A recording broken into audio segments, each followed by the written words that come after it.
Hi everyone, thanks for joining us today and welcome to Monthly Market Insights. My name is Sue Talbot and I'm a partner and portfolio manager here at Genis. And our monthly videos, we're going to recap the key events that happened during the past couple of weeks, and we're going to explain to investors why they matter, and also particularly if you're a Genis client. We hope to provide you with insights so that you can better understand how these events affect the market and the Genis portfolios. And with me today is Wayne Wachell, our Executive Chair and Chief Investment Officer. Hi Wayne, nice to see you again in person. It's been a while. That's great. So I'd like to start off by acknowledging the lands on which we gather, including where I'm coming to you from today. The ancestral traditional territories of the Musqueam and Tsleil-Waututh and Tsawwassen peoples. So Wayne, since our last video in June, we were expecting a strong recovery in the second half of 2020 based on a couple of things. There was massive monetary stimulus, massive government spending, and expectations that the pandemic's going to recede because of the vaccines. So what do you see are the key events during the past couple of months? Well, there were a few headwinds that hit the market and the economy. And number one was the Delta variant. It was more contagious than the previous strain. And there was evidence that actually that those that had the vaccine could actually get the Delta variant and also spread it. And that had an impact, of course, on travel and everything else. Right. And also hit consumer confidence and those kinds of things. So that was a bit of a blow to the reopening story. As well, there were some inflation numbers that were higher than anticipated that came through. Gas has gone up dramatically, of course, and that's hitting the consumer, of course. There are concerns about that and that, how that might slow the recovery. And then thirdly was China. China's moved towards common prosperity, cracking down on different segments on each industry. Evergrande, the real estate companies, got hit recently, for example. So a lot of their stocks are down 80–90%. So that's having an impact. And that impacted the resource-based areas that China consumes a lot of copper, for example, and metals. So that hit those areas, and that could have a knock-on effect on the global economy. So those headwinds hit this quarter. And what happened there was, because of these three headwinds, is interest rates dropped back down to where they were back last year. The 10-year bond yield went from 175 back down to 115, and that hit the reopen trade as well, which is more cyclically based, and that corrected. And of course, the recipients of the pandemic have been big tech. They came back and did stronger during the last quarter. Right. So it was a step backwards for the reopening, and the big tech came to the forefront. Right. You hit us with a lot of information there, Wayne. So do you want to talk about each section, maybe delve deeper into each section? So the vaccines, when they were first announced, everybody thought, okay, the vaccines are going to put an end to the pandemic. But that didn't happen, because although the vaccines were able to, prevent serious illness, it did not prevent the spread. It doesn't stop the COVID. spread. And if you look what's happening, if you look at the experience in Israel, for example, which probably has a very high vaccination rate, they're having getting hit very hard. They've gotten hit very hard this summer, and lots of hospitalizations, even with the vaccine. So there's concerns that come into the fall flu season, the same thing might happen here. So we're hoping for the best, but you never know. Yeah, and you said that is affecting consumer confidence, right? And so that in turn will affect the way consumers behave. And is that affecting consumer spending at this point? There is still a spending going on, but this can only go so far in terms of costs going up. That eats into disposable income. Right. Now there's still lots of hope out there in terms of jobs. There's 9 million jobs that are open. And that's going to be good for consumer income longer term. Right. But still, we have to get through this next winter. Right. And the other thing is, you mentioned inflation. So inflation has ticked up, but there's some reasons behind it, right? And that is, pent-up demand, with the reopening. There's also supply chain issues. So do you want to touch on those a little bit? There's a supply-demand imbalance. Supply chain's really been impacted. For example, China's getting some COVID shutdown that's impacting supply chain. There's not enough semiconductors for cars, for example. So these things are impacting inflation. Gas has gone up dramatically though, and that's one of the big factors cutting into disposable income as well, and also hitting consumer confidence. So those things I think will do better once the economy opens up, but right now they're definitely hurting. Okay, and you also mentioned yields. You know, they 10-year Treasury yield, so maybe we should explain why that 10-year Treasury number is important, and it's an indication of confidence, right? Like economic confidence. It's an indicator of future economic growth, and we went from during the pandemic, 10-year yields went down to 50 basis points, and then rose to 175 on expectations of a reopening. Right, back in April, they hit the high of 1.7. 1.75, Yeah. and then they came down this summer in July, August, to 115 as people got market got concerned about the Delta variant.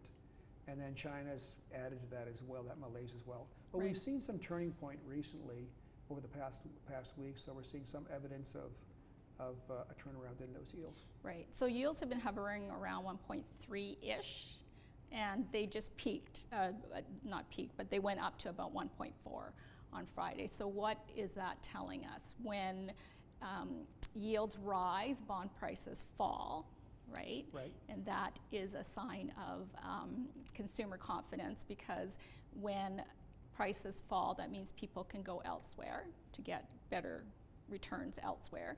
And when yields go down, prices go up. Right. I know it's kind of counterintuitive. This is why I want to explain Yeah. it. So when bond prices go up, that means people, there's a demand for bonds, and they're going into the safe haven, which are these 10-year. Yeah, and what we've seen recently, just over the past week, after rates dropping through the course of the third quarter, they started to go back up again. And I think that's just, we're starting to see, well, number one, the current wave, the COVID wave, has rolled over, and that's giving some hope to the recovery as well. Plus, the vaccinations they keep getting extended and into the population. Okay, so sorry. So there's hope that basically we're seeing some of the light at the end of the tunnel. So what does this mean for our portfolios? We've been talking a lot about this value versus growth trade, that we've been holding this barbell strategy for months now. So what are we doing in our portfolios? Well, in April, May, we started dialing back on the reopening trade. Just that it had done so well, we saw some sign getting a bit tired, and then through the course of July and into August, we saw just more information, more bad news on Delta and then China. So we even pared back. We brought our portfolios back to a neutral position. So we're sitting here right now, we think in a neutral position, reopen, or whether a closed economy or an open economy. And we're hopeful though, we're hoping that 2022 will be finally the strong recovery we've all been hoping for. And as they say, it's often darkest before the dawn. We think we're going to have a bit of a increase in COVID into November, December. But we think next year there are still more positives out there. Number one, the massive printing of money and government spending still is in play. If you look at US M2, it's still up 12-13% year over year. And M2 is money supply. Money supply. It's higher than it was back in 2008 still. Right, so that means there's lots of cash out Lots there. of liquidity out there and lots of money out there to go into the marketplace. And still government spending. And the consumers still have savings, and they have a lot of pent-up demand. They want to get out there and spend some money and have a good time. Right. That's going to come, we believe. As well, with all the supply chain disruptions, inventories are very low, almost critically low in some places. And those have to be rebuilt. And when those are rebuilt, those go into the economy, into GDP, and give it a boost. So that's going to be another positive thing as well. And then, also, there's still 9 million jobs outstanding in the U.S. that have to be filled. And that's going to help the consumer and keep incomes growing. So those are all positive things, with the money being printed, government spending, inventories have to be built, there's savings out there, pent-up demand. And also, a lot of as I mentioned earlier, the reopening trade has fallen back, has underperformed, and it's to a point now, we think, where it's becoming more attractive. And I think it's to a point now where we've discounted this wave, this bad news, headwinds in this third quarter, and we're waiting for some light at the end of the tunnel. And we think it's going to come in 2022. Okay, so there's still some headwinds out there that we just talked about, but there's also some good news as well. There's that good news still is being pushed further out, and we have to rebuild inventories. There's pent-up demand, and there's still lots of jobs to be filled out in the economy. And the government and the central banks are still printing money like there's no tomorrow. Right. And the Fed has come out and actually said that they're going to keep rates low, although they're going to start tapering, but it won't happen until... They're going to slowly start withdrawing liquidity, but it's not going to happen until next year. Right. And the further good news is that more people are getting vaccines. There's more natural herd immunity developing as well. And therapeutics are coming. Pfizer's announced therapeutics are coming. So those are all good news in terms of the COVID, but also all the ammunition to propel growth in 2022.